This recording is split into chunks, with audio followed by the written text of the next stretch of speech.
ఓ పట్టణంలోని వీధిలో ఒక వ్యక్తి ఉండేవాడు. అతన్ని అందరూ పిచ్చివాడు అని అనుకునేవారు. అతన్ని పరీక్షించడానికి దూర ప్రాంతాల నుండి ప్రజలు వచ్చి అతని ముందు ₹10 మరియు ₹100 నోట్లు పెట్టేవారు. ఆ వ్యక్తి మాత్రం ₹10 తీసుకునేవాడు, ₹100 వదిలిపెట్టేవాడు. అక్కడున్న వారు నవ్వి ఈ పిచ్చివాడికి ₹10 కంటే ₹100 విలువైనవని తెలియదని నవ్వుకునేవారు కూడా. అలా కొన్ని సంవత్సరాలు గడిచిపోయాయి. చాలా మంది వచ్చి అతని ముందు ఈ ప్రయోగం చేసేవారు, కానీ అతను మాత్రం ₹10 తీసుకునేవాడు. అలా ప్రజలు అతని హేళన చేస్తూ ఉండేవారు. కొన్ని సంవత్సరాల తర్వాత ఆ పిచ్చివాడి దగ్గరికి తన మిత్రుడు వచ్చి, నీకు ₹10 కంటే ₹100 ఎక్కువ విలువైనవని తెలుసు కదా, మరి ఇలా ఎందుకు చేస్తున్నావు అని అంటాడు. ఆ పిచ్చి వ్యక్తి చిరునవ్వు నవ్వి, ఈ ₹10 తీసుకోవడం వల్ల ఈరోజు నా వద్ద కొన్ని లక్షల రూపాయలు నిలువయ్యాయి.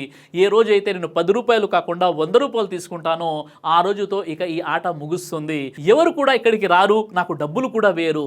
ప్రజలు నన్ను పిచ్చివాడు అని అనుకుంటున్నారు, కానీ నేను పిచ్చివాడిని కాదు, వాస్తవానికి వాళ్ళందరూ పిచ్చివాళ్ళు అని అంటారు.